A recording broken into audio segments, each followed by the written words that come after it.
ஈரானுக்கு எதிரான தாக்குதல்களை அவசரமாக ஆரம்பிக்கச் சென்ற டொனால்ட் ட்ரம்பும் இந்த தாக்குதல்களை குழப்புவதற்காக தாக்குதல் திட்டங்களை குழப்புவதற்காக ஈரான் மேற்கொண்டிருக்கக்கூடிய தரமான காய் நகர்த்தல்களும் ஈரானின் மாஸ்டர் பிளானும் ஈரானுக்குள்ளே நுழைந்த டசன் கணக்கான ட்ரோன்களும் இவற்றை சுட்டு வீழ்த்திய ஈரானிய வான் பாதுகாப்பு படைப்பிரிவினரும் குர்திஸ்தான் பிரதேசத்தை இலக்கு வைத்து ஈரான் தொடர்ச்சியாக மேற்கொள்ளும் தாக்குதல்களும் ஈரானின் காய் நகர்த்தலினால் குழம்பிப்போன அண்டப்புழுகன் எவ்வாறான கருத்துக்களையும் மிரட்டல்களையும் வெளியிட்டுள்ளார். ஈரானுக்கு எதிரான தாக்குதல்களை மேற்கொள்வதற்கு டொனால்ட் ட்ரம்புக்கு கிடைத்திருக்கக்கூடிய மேலதிக 60 நாட்கள் அவசரமாக அடிமை அரபுகளுக்கு தேவையான ஆயுதங்களையும் வான் பாதுகாப்பு அமைப்புகளையும் வழங்குவதற்கான ஒப்புதலை வழங்கிய அமெரிக்க வெளியுறவுத்துறை அமைச்சகம் தெற்கு லெபனானின் சில பிரதேசங்களில் இருந்து முழுமையாக பின்வாங்கி இருக்கக்கூடிய இஸ்ரேலி ஆக்கிரமிப்பு ராணுவமும் ஈராக்கினுடைய புதிய பிரதமருக்கு வாழ்த்துக்களை தெரிவித்திருக்கக்கூடிய டொனால்ட் ட்ரம்பும் அமெரிக்காவுக்கு ஆதரவான ஈராக்கிய அரசியல்வாதிகள் டொனால்ட் ட்ரம்பின் நிர்வாகத்திற்கு அனுப்பி வைத்திருக்கக்கூடிய எச்சரிக்கைகளும்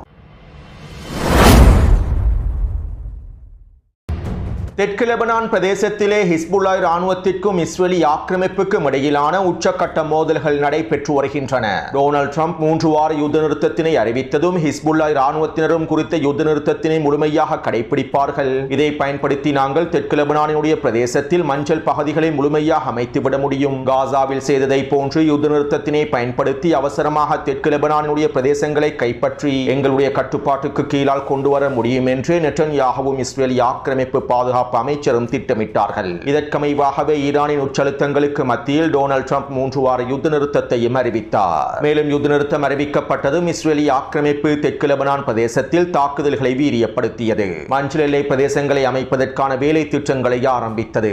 ஆனால் இந்த தடவை ஹிஸ்புல்லா ராணுவத்தினர் முன்பு இருந்ததை போன்று செயற்படவில்லை. இஸ்ரேலி ஆக்கிரமிப்பின் ஒவ்வொரு யுத்த நிறுத்த மீறல்களுக்குமான பதிலடி தாக்குதல்களை மேற்கொண்டார்கள். மேலும் இஸ்ரேலி ஆக்கிரமிப்பு தெற்கு லெபனான் பிரதேசத்திலே மஞ்சள் எல்லை பிரதேசங்களை உருவாக்கி கூடாது என்பதற்காக தியாக படைகளையும் ஹிஸ்புல்லா ராணுவத்தினர் களமிறக்கினார்கள். இதன் விளைவாக தற்போது தெற்கு லெபனான் பிரதேசத்திலே இஸ்ரேலி ஆக்கிரமிப்பினால் மஞ்சள் எல்லை பிரதேசங்களை அமைக்க முடியாத நிலைமை ஏற்பட்டுள்ளது. வான்வெளி தாக்குதல்களை பயன்படுத்தி காப்பட் குண்டுகளை பயன்படுத்தி கட்டிடங்களை தரைமட்டமாக்குவதற்கான தாக்குதல்களை மேற்கொண்டாலும் தெற்கு லெபனான் பிரதேசங்களிலே இஸ்ரேலி ஆக்கிரமிப்பினால் நிலைத்திருக்க முடியவில்லை. ஹிஸ்புல்லா ராணுவத்தினர் ஃபைபர் ஆப்டிக் ட்ரோன்களை பயன்படுத்தி வீரியமான தாக்குதல்களை மேற்கொள்வதனால் அதிகளவான இஸ்ரேலி ஆக்கிரமிப்பு சிப்பாய்கள் தற்போது தங்களுடைய உயிர்களை காப்பாற்றிக் கொள்வதற்காக பதுங்கு குழிகளிலும் மறைவான இடங்களிலுமேயே தங்கியுள்ளார்கள். மஞ்சள் எல்லை பிரதேசத்தினை அமைப்பதற்காக இஸ்ரேலி ஆக்கிரமிப்பு ராணுவத்தினால் வெளியே வந்து சுதந்திரமாக செயற்பட முடியாத நிலைமை ஏற்பட்டுவிட்டது. மேலும் அவ்வாறு மெர்காவா போர்த்தாங்கிகளோடு களமிறங்கினால் ஹிஸ்புல்லாவினுடைய தியாக படைகள் சுற்றி வளைத்து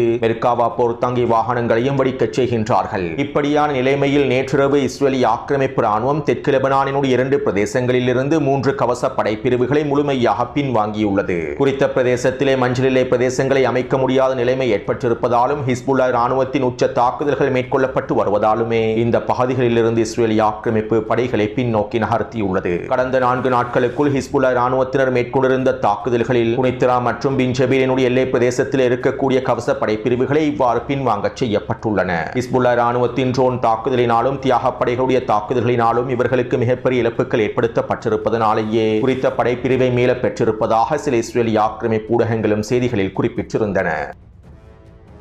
அத்தோடு இஸ்ரேலி ஆக்கிரமிப்பு ராணுவம் நிலை கொண்டிருக்கக்கூடிய ஏனைய பிரதேசங்களில் தற்போது மோதல்கள் வீரியமாக நடைபெற்று வருகின்றன. கடந்த 24 மணித்தியாலங்களுக்குள் ஹிஸ்புல்லா ராணுவத்தினர் மேற்கொண்டிருக்கக்கூடிய தாக்குதல்களில் 36 இஸ்ரேலி ஆக்கிரமிப்பு சிப்பாய்கள் படுகாயமடைந்திருப்பதாக இஸ்ரேலி ஆக்கிரமிப்பு ஊடகங்கள் தெரிவித்துள்ளன. மேலும் இதற்கமைவாக ஹிஸ்புல்லா ராணுவத்தினர் கடந்த 24 மணித்தியாலங்களுக்குள் 5க்கும் அதிகமான தாக்குதல்களை மேற்கொண்டுள்ளார்கள். இந்த தாக்குதல்கள் அனைத்தும் இஸ்ரேலி ஆக்கிரமிப்பு சிப்பாய்கள் நிலை கொண்டிருக்கக்கூடிய பிரதேசங்களை இலக்கு வைத்தும் அவர்களுடைய போர் வாகனங்களை இலக்கு வைத்தும் ஜீப் வாகனங்களை இலக்கு வைத்துமே மேற்கொள்ளப்பட்டுள்ளன. டசன் கணக்கான ட்ரோன்களை களமிறக்கி ரத்வான் படைப்பிரிவினர் சுற்றி வளைத்து தாக்குதல்களை மேற்கொண்டுள்ளார்கள். இந்த தாக்குதலினால் குறைந்தது 50க்கும் அதிகமான இஸ்ரேலி ஆக்கிரமிப்பு சிப்பாய்கள் படுகாயங்களுக்கு உள்ளாக்கப்பட்டிருப்பதாகவும் 20க்கும் அதிகமான இஸ்ரேலி ஆக்கிரமிப்பு சிப்பாய்கள் கொல்லப்பட்டிருப்பதாகவும் லெபனானிய ஆதாரங்கள் தெரிவிக்கின்றன. மேலும் தெற்கு லெபனான் எல்லை பிரதேசத்தில் ரத்வான் படைப்பிரிவினர் வைத்திருந்த மிகப்பெரிய பொறியொன்றிற்குள் இஸ்ரேலி ஆக்கிரமிப்பின் பொறியியல் துறை படையினர் சிக்கி இருப்பதாகவும் இதனால் ஏற்பட்டிருக்கக்கூடிய இழப்புகள் அதிகமாக இருப்பதாகவும் ஆரம்ப கட்ட தகவல்கள் வெளியாகியுள்ளன. மேலும் இந்த தாக்குதலிலே பொறியியல் துறை படையினுடைய தளபதி கொல்லப்பட்டிருக்கலாம் என்றும் தெரிவிக்கப்படுகின்றது. அடுத்து ஈராக்கினுடைய புதிய பிரதமராக அலி அல் ஜெய்தி அவர்கள் தெரிவு செய்யப்பட்டுள்ளார். அலி அல் ஜெய்தி அவர்களை பிரதமராக தெரிவு செய்வதற்கு பின்னால் இருக்கக்கூடிய பல முக்கியமான காரணங்களை முன்னைய காணொளிகளில் தெளிவாக குறிப்பிட்டுள்ளேன். மேலும் இவருக்கு பின்புலமாக இவரை வழிகாட்டுவதற்காக நூரி மாலிகி அவர்களும் பஸ்ஸாம் அல் பத்ரி அவர்களும் இருக்கின்றார்கள் என்பதும் குறிப்பிடத்தக்க விடயமாகும். மேலும் அலி அல் ஜெய்தி அவர்களுடைய தலைமையில் மே 27ஆம் தேதிக்கு முன்பு புதிய அமைச்சரவை தெரிவு செய்யப்படும். மேலும் இந்த அமைச்சரவை நீதி மற்றும் சட்டத்துறை அமைச்சராகவும் எண்ணெய் உற்பத்தி மற்றும் எண்ணெய் ஏற்றுமதியுடன் தொடர்பான அமைச்சராகவும் நூரி மாலிகி அவர்களே தெரிவு செய்யப்படுவார் என்றும் தெரிவிக்கப்படுகின்றது. இதே போன்று முக்கியமான அமைச்சு பதவிகளில் எதிர்க்கட்சிகளுக்கு ஆதரவான அமைச்சர்களே தெரிவு செய்யப்படுவார்கள். அதாவது பொருளாதாரத்துறையிலும் வங்கித்துறையிலும் சிறப்பு தேர்ச்சி பெற்றிருக்கக்கூடிய அலி அல் ஜெய்தி அவர்களுடைய தலைமையில் ஈராக் எதிர்ப்பு குழுக்களுக்கு ஆதரவான அமைச்சரவையை உருவாக்கி அவருக்கு முழுமையான ஆதரவை வழங்கி அவருக்கான வழிகாட்டுதல்களை வழங்கி அமெரிக்காவினுடைய பொருளாதார தடைகளில் இருந்தும் தப்பித்து சில முக்கியமான காய் நகர்த்தல்களை மேற்கொள்வதே ஈரானுக்கு ஆதரவான ஈராக்கிய அரசியல் கூட்டமைப்புகளுடைய மிக முக்கியமான நோக்கமாக அமைந்திருந்தது. இதற்கமைவாகவே பல சர்ச்சைகளுக்கு மத்தியில் அலி அல் ஜெய்தி அவர்கள் தெரிவு செய்யப்பட்டார். இப்படியான நிலைமையில் டொனால்ட் ட்ரம்ப் அலி அல் ஜெய்தி அவர்களுக்கு வாழ்த்துக்களை தெரிவித்துள்ளார். ஈராக்கினுடைய புதிய பிரதமராக தெரிவு செய்யப்பட்டிருக்கக்கூடிய அலி அல் ஜெய்தி அவர்களுக்கு நான் வாழ்த்துக்களை தெரிவித்துக் கொள்கின்றேன். மேலும் இவருடைய தலைமைக்கு கீழால் பயங்கரவாதத்திற்கு ஆதரவளிக்காத ஒரு அமைச்சரவை அரசாங்கம் உருவாக்கப்பட வேண்டும். இதன் மூலமாக ஈராக்குக்கும் அமெரிக்காவுக்கும் இடையிலான ஒரு வலுவான துடிப்பான உறவை மேம்படுத்துவதற்கு நாங்கள் விரும்புகின்றோம். மேலும் இதன் மூலமாக எங்களுக்கு பல வேலை திட்டங்களையும் மேற்கொள்ள முடியும் என டொனால்ட் ட்ரம்ப் தெரிவித்துள்ளார். இதைத் தொடர்ந்து அமெரிக்க தூதர் டாம் பெராக்கும் ஈராக்கினுடைய புதிய பிரதமருக்கான வாழ்த்துக்களை தெரிவித்திருந்தார். அத்தோடு அமெரிக்காவின் வெளியுறவுத்துறை அமைச்சகமானது அலி அல் ஜெய்தி அவர்கள் அமெரிக்காவுக்கு வர வேண்டும் என்றும் டொனால்ட் ட்ரம்போடு பேச்சுவார்த்தைகளை மேற்கொள்ள வேண்டும் என்றும் அவருக்கு அழைப்பு விடுத்துள்ளது. இதைத் தொடர்ந்து ஈராக்கில் இருக்கக்கூடிய அமெரிக்க ஆதரவு பெற்ற அரசியல்வாதிகளும் அரசியல் தலைமைகளும் டொனால்ட் ட்ரம்பின் நிர்வாகத்திற்கு எச்சரிக்கை ஒன்றை அனுப்பி வைத்துள்ளார்கள். ஈராக்கினுடைய புதிய பிரதமராக தெரிவு செய்யப்பட்டிருக்கக்கூடிய அலி அல் ஜெய்தி அவர்கள் ஒரு சிறந்தவர் அல்ல, அவர் ஒரு சிறந்த தேர்வே அல்ல. ஈராக்கிய எதிர்ப்பு குழுக்களுக்கு ஆதரவளிக்கக்கூடிய விடயங்களில் அவர் நேரடியாக சம்பந்தப்படாவிட்டாலும் திரைமறைவில் ஈராக்கிய எதிர்ப்பு குழுக்களுக்கு தேவையான பல வேலை திட்டங்களை மேற்கொள்ளக்கூடிய முக்கிய நபராகவும் அவர் திகழ்ந்துள்ளார். அதிலும் குறிப்பாக ஈராக்கிய எதிர்ப்பு குழுக்களுக்கான நிதி உதவிகளை வழங்குவதில் அவர் முதன்மை இடத்தை பிடித்துள்ளார். ஈராக்கில் இருக்கக்கூடிய சில முக்கியமான வங்கிகள் அலி அல் ஜெய்தி அவர்களுடைய கட்டுப்பாட்டிலேயே இருக்கின்றது. அவருடைய நிறுவனத்திற்கு கீழாலேயே இந்த வங்கிகள் இயங்குகின்றன. மேலும் இந்த வங்கிகள் மூலமாகவே ஈராக்கிய எதிர்ப்பு குழுக்களுக்கு முழுமையான நிதி உதவிகள் வழங்கப்படுகின்றன. ஈரானுக்கும் ஈராக்கிய எதிர்ப்பு குழுக்களுக்கும் இடையிலான மிக முக்கியமான நிதி பரிமாற்றங்கள் அனைத்தும் அலி அல் ஜெய்தி அவர்கள் நடத்தக்கூடிய வங்கிகள் மூலமாகவே மேற்கொள்ளப்படுகின்றன. ஆனால் தற்போது டொனால்ட் ட்ரம்பும் அமெரிக்க தூதரகமும் அமெரிக்க தூதர்களும் அலி அல் ஜெய்தி அவர்களை வரவேற்றுள்ளார்கள். அமெரிக்காவையும் வாஷிங்டனுடைய நிலைப்பாட்டையும் ஏமாற்றுவதற்காகவே ஈரானினுடைய வழிகாட்டுதலுக்கு கீழால் காய்களை நகர்த்தி அலி அல் ஜெய்தி அவர்களை இவர்கள் பிரதமராக தெரிவு செய்துள்ளார்கள். இதனை டொனால்ட் ட்ரம்பினுடைய நிர்வாகம் தெளிவாக புரிந்து கொள்ள வேண்டும். அலி அல் ஜெய்தி அவர்கள் பிரதமராக தெரிவு செய்யப்பட்டிருப்பது ஈராக்கிலே ஈரானினுடைய ஆதிக்கத்தையும் அதிகரிக்கும். நூரி மாலிகி எவ்வாறு ஈராக் எதிர்ப்பு குழுக்களை ஆதரிப்பார், ஈரானை ஆதரிப்பார் என்று அனைவருக்கும் தெரியும். ஆனால் அலி அல் ஜெய்தி அவர்கள் எவ்வாறு ஆதரிப்பார் என்று யாருக்கும் தெரியாது. இதற்கு அர்த்தம் அவர் ஆதரிக்க மாட்டார் என்பதல்ல. அவர் இவ்வளவு நாளாக திரைமறைவிலேயே அனைத்து காய் நகர்த்தல்களையும் மேற்கொண்டார். திரைமறைவிலிருந்து செயற்படக்கூடிய முக்கியமான வர்த்தகராக அவர் இருந்தார். தற்போது அவரையே பிரதமராக தெரிவு செய்துள்ளார்கள். இதனால் டொனால்ட் ட்ரம்பினுடைய நிர்வாகம் அலி அல் ஜெய்தியை கண்டு ஏமாற்றம் அடைந்து விடக் கூடாது.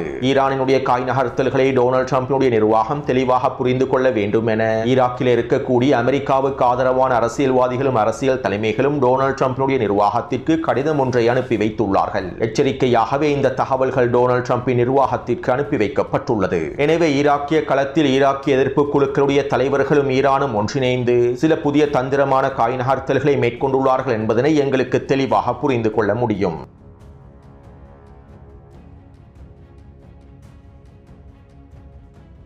ஈரானுக்கு எதிரான அமெரிக்காவினுடைய போர் தொடர்பாக ஜெர்மனியினுடைய அதிபர் ஃபிரெட்ரிக் மெர்ஸ் பல கருத்துக்களை வெளியிட்டிருந்தார். முன்னே காணொளிகளில் இவை தொடர்பாக குறிப்பிட்டிருந்தேன். மேலும் இவருடைய இந்த கருத்துக்களை தொடர்ந்து டொனால்ட் ட்ரம்ப் ஜெர்மனிக்கு எதிரான விமர்சனங்களையும் முன்வைத்திருந்தார். ஈரானுக்கு எதிரான போரிலே ஐரோப்பிய நாடுகள் எதுவும் செய்யவில்லை, ஜெர்மனி எதுவுமே செய்யவில்லை, அவர்களுடைய பொருளாதாரத்தையே அவர்களுக்கு பாதுகாக்க முடியவில்லை, மிகப்பெரிய சிக்கல்களுக்குள் அவர்கள் சிக்கிக் கொண்டுள்ளார்கள், ஜெர்மனி பலவீனமடைந்து விட்டது, ஜெர்மனி தோல்வியடைந்து விட்டது என டொனால்ட் டொனால்ட் ட்ரம்ப் கருத்துக்களையும் விமர்சனங்களையும் முன்வைத்திருந்தார். அது மட்டுமல்லாமல் ஜெர்மனியிலே இருக்கக்கூடிய அமெரிக்க அதிகாரிகளையும் சிப்பாய்களையும் திரும்ப பெறப்போவதாகவும் டொனால்ட் ட்ரம்ப் தெரிவித்தார். மேலும் இதற்கமைவாக தற்போது ஜெர்மனியில் இருக்கக்கூடிய 5000 அமெரிக்க அதிகாரிகளையும் சிப்பாய்களையும் திரும்ப பெறப்போவதாக அமெரிக்க நிர்வாகம் அறிவித்துள்ளது. தற்போது ஜெர்மனியில் 35,000 தொடக்கம் 40,000 வரையிலான அமெரிக்க அதிகாரிகளும் சிப்பாய்களும் நிலை கொண்டுள்ளார்கள். ஈரானுக்கு எதிரான போரிலே ஜெர்மனியின் நிலைப்பாட்டிற்கு தகுந்த பதிலடிகளை வழங்க வேண்டும் என்பதற்காகவே தற்போது டொனால்ட் ட்ரம்ப் இந்த முடிவுகளை எடுத்துள்ளார். ஆரம்ப கட்டமாக 5000 சிப்பாய்களையும் அதிகாரிகளையும் ஜெர்மனியில் இருந்து திரும்ப பெற்றுள்ளார். இன்னும் 6 மாதங்களுக்குள் 20,000 தொடக்கம் 30,000 வரையிலான அமெரிக்க அதிகாரிகளையும் சிப்பாய்களையும் திரும்ப பெறப்போவதாக தெரிவிக்கப்படுகின்றது.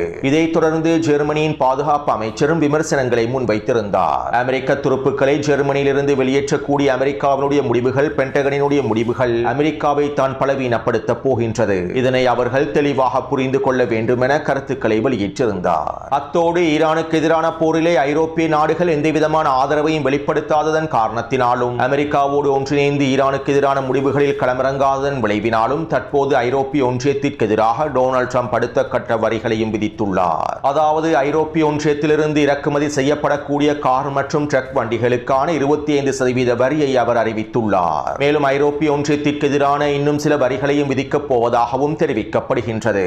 மேலும் ஐரோப்பிய ஒன்றியத்திற்கு எதிராக இன்னும் சில வரிகளையும் விதிக்கப் போவதாகவும் தெரிவிக்கப்படுகின்றது. அடுத்து அமெரிக்கா அவசரமாக அடிமை அரபு நாடுகளுக்கான ஆயுதங்களையும் வான் பாதுகாப்பு அமைப்புகளையும் இராணுவ தளவாடங்களையும் அனுப்பி வைத்துள்ளது. நேற்றைய தினம் 24 மணித்தியாலங்களுக்குள் இஸ்ரேலிய ஆக்கிரமிப்புக்கான ஆயுதங்களை அனுப்பி வைத்திருந்தது. 6500 டன் ஆயுதங்களை அவசரமாக இஸ்ரேலிய ஆக்கிரமிப்புக்கு அனுப்பி வைத்திருந்தது. இதற்கமைவாகவே தற்போது அடிமை அரபு நாடுகளுக்கான $8.6 பில்லியன் பெறுமதி அளவிலான ஆயுதங்களை வான் பாதுகாப்பு அமைப்புகளை வழங்குவதற்கான ஒப்புதல்களை அமெரிக்காவின் வெளியுறவுத்துறை அமைச்சகம் வழங்கியுள்ளது. மேலும் இதற்கான ஒப்புதலை அமெரிக்க நாடாளுமன்றமே வழங்க வேண்டும். ஆனால் தற்போது அவசரமாக அடிமை அரபு நாடுகளுக்கு வான் பாதுகாப்பு அமைப்புகளை வழங்க வேண்டும் என்பதற்காக அமெரிக்காவின் வெளியுறவுத்துறை அமைச்சகமே இந்த ஒப்புதலை வழங்கியுள்ளது. இன்னும் 2 தினங்களுக்குள் அல்லது 3 தினங்களுக்குள் அடிமை அரபு நாடுகளுக்கு தேவையான வான் பாதுகாப்பு அமைப்புகள் களமிறக்கப்படும் என எதிர்பார்க்கப்படுகின்றது. இதற்கமைவாக கத்தாருக்கு $4 பில்லியன் பெறுமதி அளவிலான பெட்ரியோட் வான் பாதுகாப்பு அமைப்புகளும் பேட்டரிகளும் களமிறக்கப்பட போகின்றன.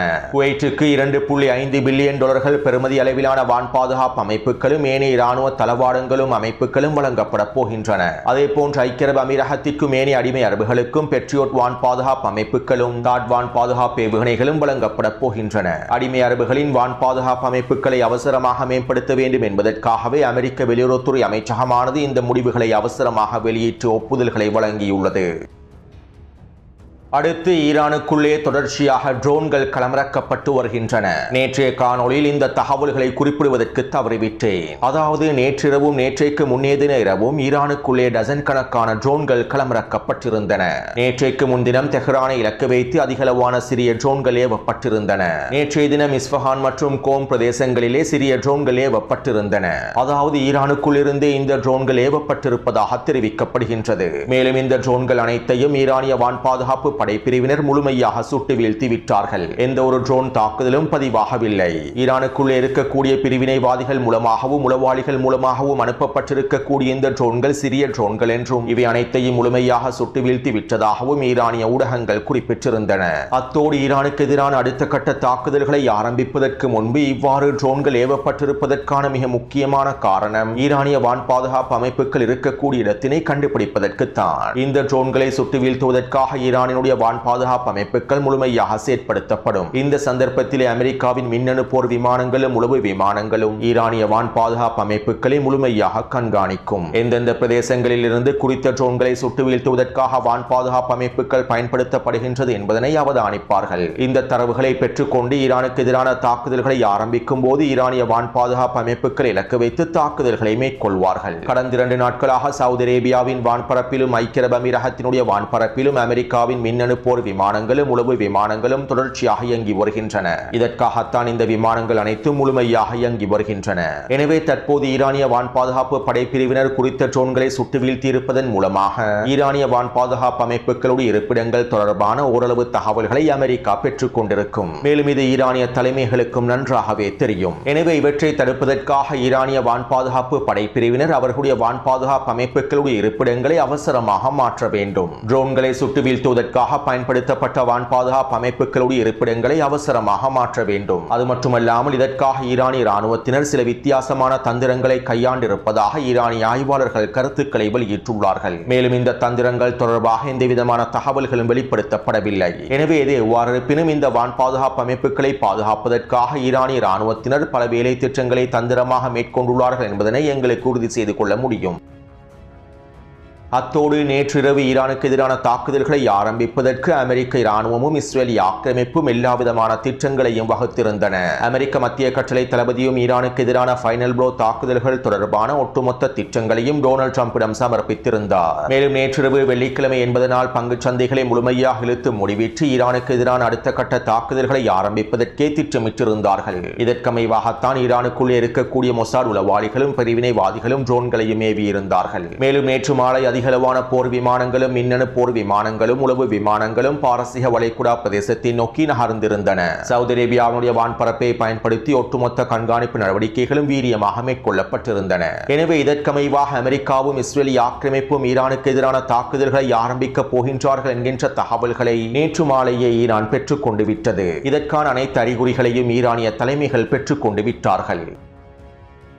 இப்படியான நிலைமையில் அமெரிக்காவினுடைய தாக்குதல்களை குழப்புவதற்காகவும் அமெரிக்காவின் தாக்குதல் திட்டங்களை குழப்புவதற்காகவும் ஈரானுக்கு எதிரான அமெரிக்காவினுடைய திட்டங்களை சீர்குலைப்பதற்காகவும் ஈரான் தரமான காய் நகர்த்தல் ஒன்றை மேற்கொண்டிருந்தது. அதாவது ஈரான் அவசரமாக பாகிஸ்தானிய மத்தியஸ்தர்களுக்கு ஒரு புதிய முன்மொழிவு ஒன்றை அனுப்பி வைத்தது. கடந்த வாரம் ஈரான் பாகிஸ்தானிய மத்தியஸ்தர்கள் மூலமாக அமெரிக்காவுக்கு ஒரு புதிய முன்மொழிவை அனுப்பி வைத்திருந்தது. நாங்கள் அணுசக்தி திறன்கள் தொடர்பாக எந்தவிதமான பேச்சுவார்த்தைகளையும் மேற்கொள்ள மாட்டோம். யுத்தத்தினை முழுமையாக நிறுத்துவதற்காக மாத்திரமே பேச்சுவார்த்தைகள் மேற்கொள்ளப்படும். எங்களுடைய நிபந்தனைகளை ஏற்றுக்கொள்வதாக இருந்தால் மாத்திரமே இந்த பேச்சுவார்த்தைகளை தொடர முடியும் என தெளிவாக குறிப்பிட்டிருந்தார்கள். இதைத் தொடர்ந்து குறித்த முன்மொழிவுக்கான பதில்களை ஸ்டீவ் விட்கோஃப் பாகிஸ்தான் வழியாக ஈரானுக்கு அனுப்பி வைத்துள்ளார். இதிலே அணுசக்தி திறன்கள் தொடர்பான சில நிபந்தனைகள் குறிப்பிடப்பட்டிருப்பதாக தெரிவிக்கப்பட்டிருந்தது. மேலும் இதனை பயன்படுத்திய இதற்கு பதில் வழங்கும் நோக்கத்தோடு ஈரானிய தலைமைகள் அவசரமாக பாகிஸ்தானிய மத்தியஸ்தர்களை பயன்படுத்தி அமெரிக்காவுக்கு புதிய முன்மொழிவு ஒன்றையும் அனுப்பி வைத்தார்கள். நேற்று மாலையே அவசரமாக பாகிஸ்தான் வழியாக இந்த முன்மொழிவு அனுப்பி வைக்கப்பட்டது. ஈரானுக்கு எதிரான தாக்குதல்களை ஆரம்பிப்பதற்கான எல்லாவிதமான அறிகுறிகளும் தென்பட்டதற்கு பின்பே இந்த தாக்குதல் திட்டங்களை பிற்படுத்துவதற்காகவும் இவற்றை தடுத்து நிறுத்துவதற்காகவும் இவற்றை சீர்குலைப்பதற்காகவும் ஈரான் அவசரமாக புதிய முன்மொழிவு ஒன்றை அனுப்பி வைத்திருந்தது.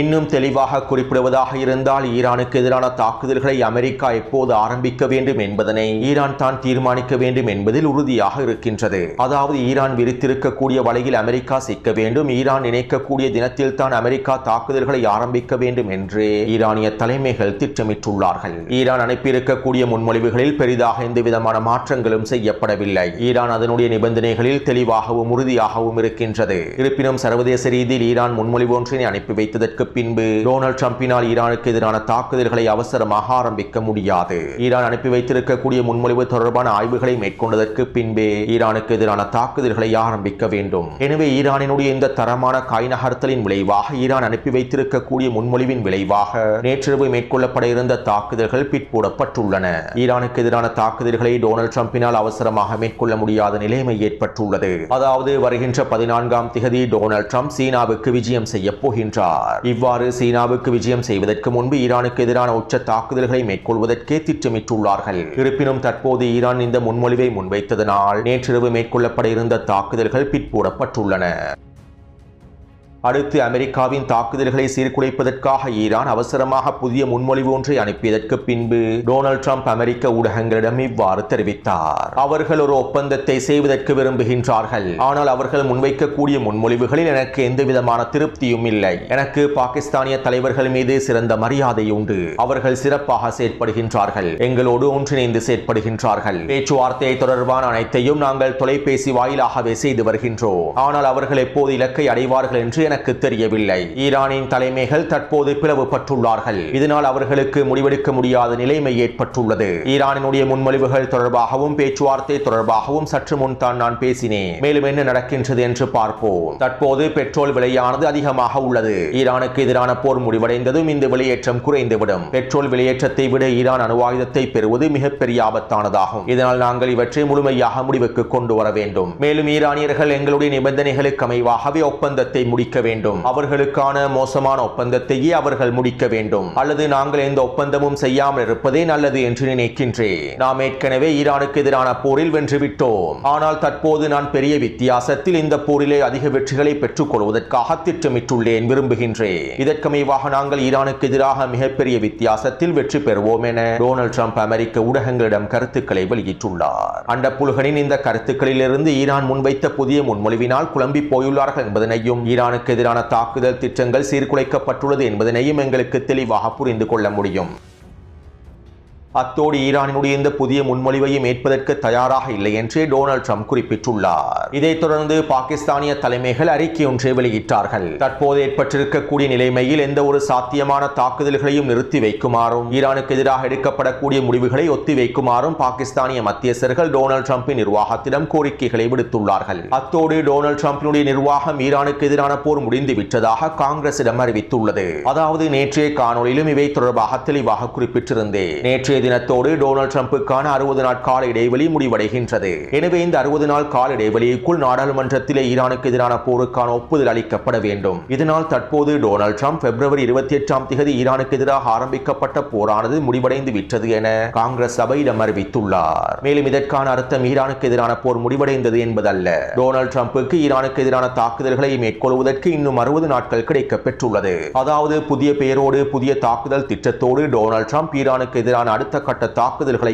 ஆரம்பிப்பார். மேலும் இதன் மூலமாக டொனால்ட் ட்ரம்புக்கு இன்னும் புதிதாக 60 நாட்கள் காலக்கெடு கிடைக்கப் பெறும். இதை பயன்படுத்தி 60 நாட்களுக்குள் டொனால்ட் ட்ரம்ப் காங்கிரசின் அனுமதி இல்லாமல் ஈரானுக்கு எதிரான தாக்குதல்களை தொடர முடியும். சுருக்கமாக குறிப்பிடுவதாக இருந்தால், காங்கிரசின் அனுமதியை பெற்றுக் கொள்ளாமல் ஈரானுக்கு எதிரான தாக்குதல்களை மேற்கொள்வதற்கே டொனால்ட் ட்ரம்ப் திட்டமிட்டுள்ளார். இதற்கமைவாகவே காய் நகர்த்தல்களை மேற்கொண்டுள்ளார். எனவே தற்போது டொனால்ட் ட்ரம்புக்கு 60 நாள் காலக்கெடு கிடைக்க பெற்றுள்ளது. ஈரானுக்கு எதிரான அடுத்த கட்ட தாக்குதல்கள் ஆரம்பிக்கப்பட்டதும் அடுத்த காலக்கெடு ஆரம்பமாகிவிடும். மேலும் AUMF சட்டத்தினை பயன்படுத்தி டொனால்ட் ட்ரம்புக்கு ஈரானுக்கு எதிரான தாக்குதல்களை தொடர்ச்சியாக மேற்கொள்ள முடியும் என்பதே யதார்த்தமான உண்மையாகும். இதனால் காங்கிரஸ் சபையினுடைய அழுத்தங்கள் டொனால்ட் ட்ரம்பினுடைய தாக்குதல் திட்டங்களுக்கு எந்தவிதமான பாதிப்பும் ஏற்படுத்தப் போவதில்லை. எனவே நேற்றிரவு மேற்கொள்ளப்பட இருந்த தாக்குதல்கள் தற்போது பிற்போடப்பட்டுள்ளன. ஒருவேளை இன்றிரவு ஈரானுக்கு எதிரான தாக்குதல்கள் ஆரம்பிக்கப்படுவதற்கான வாய்ப்புகள் இருக்கின்றன. எனவே நாம் பொறுத்திருந்து பார்ப்போம். அத்தோடு இந்த காணொளி தொடர்பான கருத்துக்களை பதிவிடுங்கள். அடுத்த காணொளி விரைவாக பதிவிடுகின்றேன். தொடர்ந்தும் என்னுடன் இணைந்திருங்கள். நன்றி, வணக்கம்.